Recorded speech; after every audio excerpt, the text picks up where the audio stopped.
Oke, kita sudah ada di penghujung acara. Ini sudah di segmen terakhir. Tapi rasanya baru kita main 2 segmen ya. Ini saking serunya dan menariknya obrolan kita pada hari ini.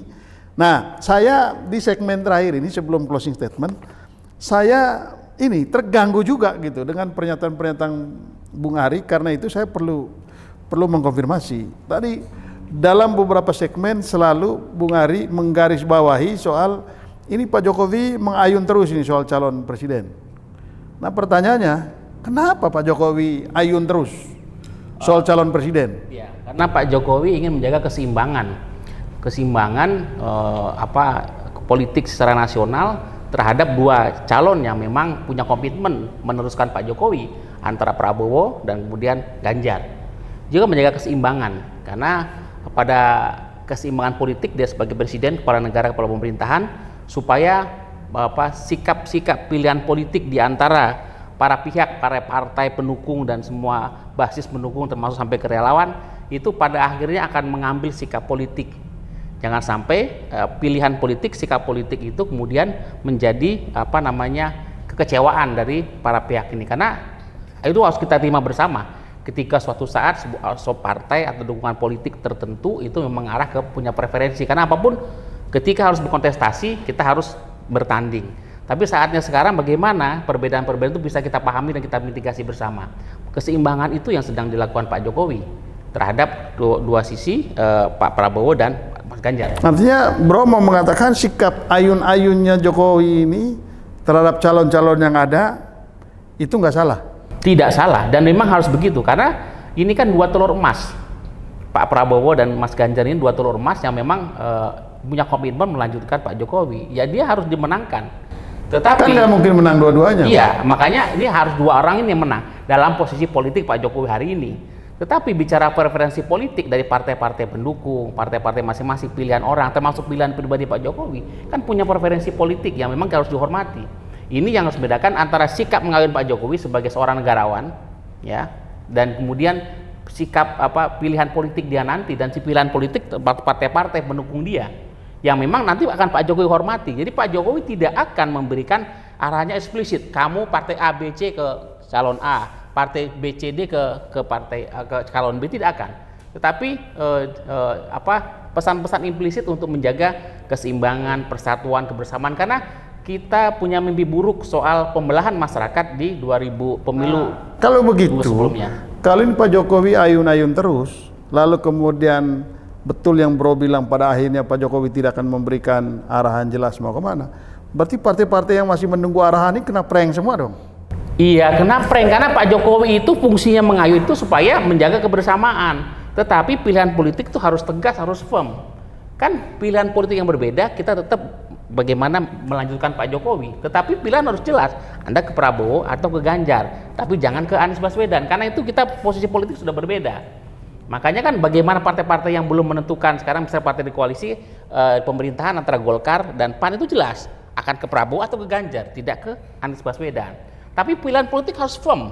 Nah ini kan kita sangat salah membaca sikap Pak Jokowi yang mengayun itu bukan ambigu, tapi justru konsisten menjaga cawe-cawenya tadi itu, cawe-cawe demi kepentingan bangsa dan negara. Yang terakhir, tadi Bro sebelum saya ke Bro Sigit sama Bro Ega, yang terakhir tadi Bro mention beberapa kali bahwa PDIP jumawa, PDIP tidak terbuka, ya. Bahkan orang mau masuk agak sulit.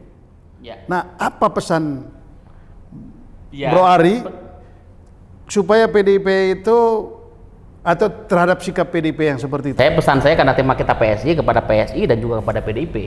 Ya. PDIP dan PSI harus reborn, harus betul-betul kembali ke jati dirinya.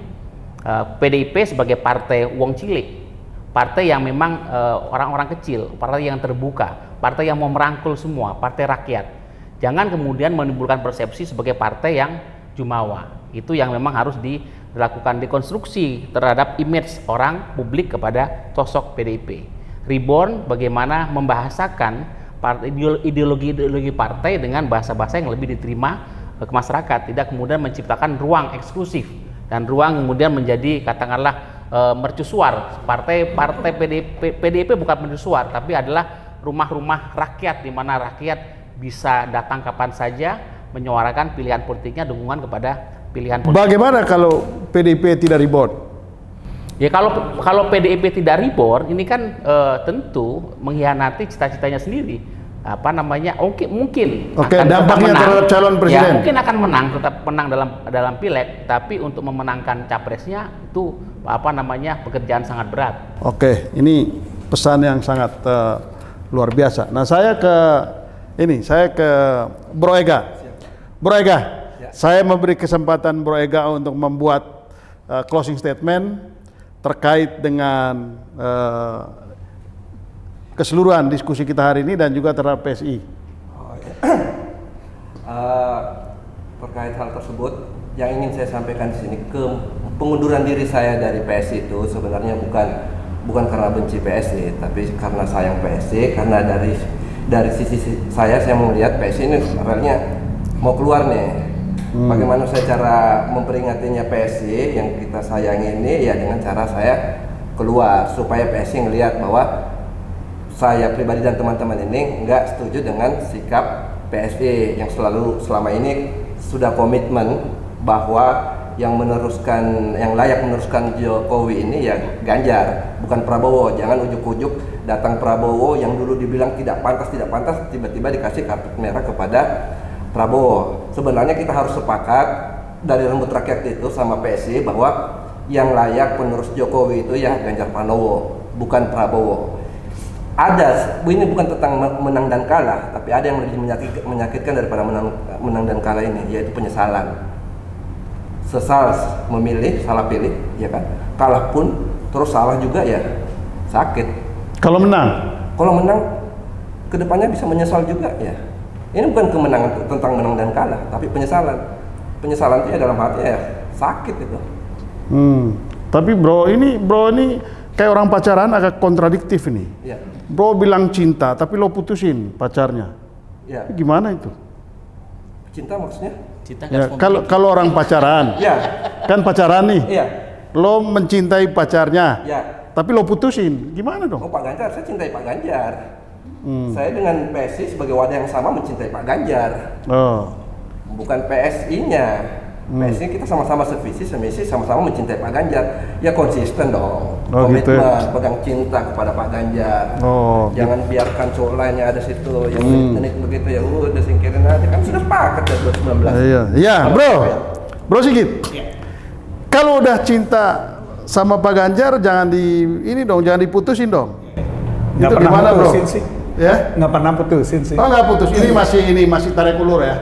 Jadi kan, masih PHP aja lagi. Ya kata-kata kalau tadi pacaran gitu ya, ya kan kita udah bilang sayang nih ke Pak Ganjar, ke Mas Ganjar kita udah bilang sayang. Tapi ya, main mata sama yang satu gitu ya?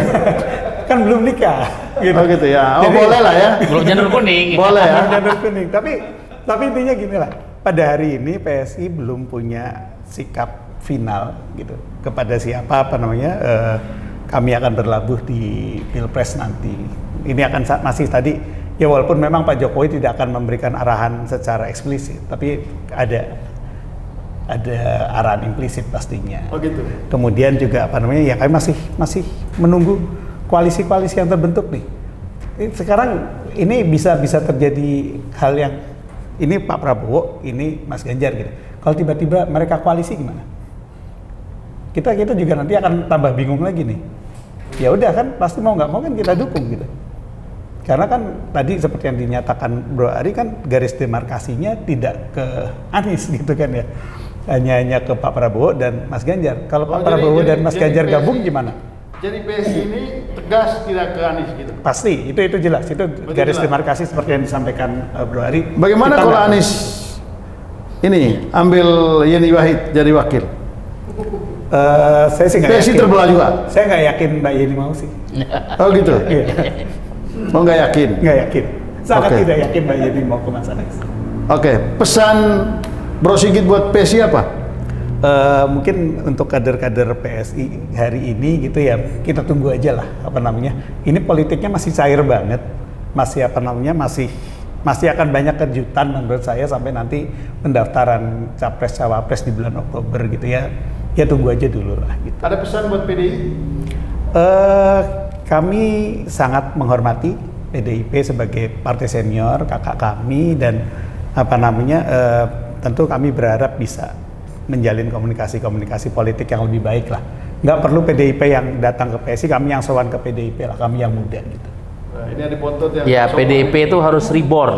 Jangan menjadi menara gading, tapi menjadi rumah-rumah rakyat di mana rakyat kapan saja, Harus siapa datang, saja ya. bisa Setiap datang. saat kami Oke. diperbolehkan sowan, kami Bro, akan sowan. pesan karena tadi udah bilang tidak mungkin ke Anies. Pesan ke Pak Prabowo dan Pak Ganjar. Terserah, mau mulai dari Pak Ganjar atau Pak Prabowo, terserah. Kepada Pak Prabowo maupun Mas Ganjar gitu, apabila terpilih gitu, yang paling penting adalah lanjutkan kerja-kerja Pak Jokowi saat ini. Karena jangan lagi kerja Pak Jokowi selama 10 tahun nanti dirombak lagi. Ini kan fondasinya udah sangat kuat nih. Jangan fondasinya kita bongkar lagi terus bikin fondasi baru, nanti 10 tahun kayak gitu lagi, nanti nggak jadi-jadi nih. Padahal kita pingin rumah Indonesia yang kuat, yang bisa bisa melindungi seluruh bangsa Indonesia dari ancaman luar maupun bahaya-bahaya yang lain. Oke, terima kasih Bro Sigit, Bro Ari, Terima kasih. banyak, Ya. Bro Ega, terima kasih. Sigit. Jadi terima kasih untuk semua perhatian dan diskusi kita sore hari ini. Ini diskusinya sangat menarik. Kita akan jumpa lagi dalam diskusi titik temu berikutnya. Saya Sebastian Salang dan Mas Eriko Kos sebagai produser dan Bung Christian mengucapkan banyak terima kasih dan sampai jumpa dalam edisi berikutnya.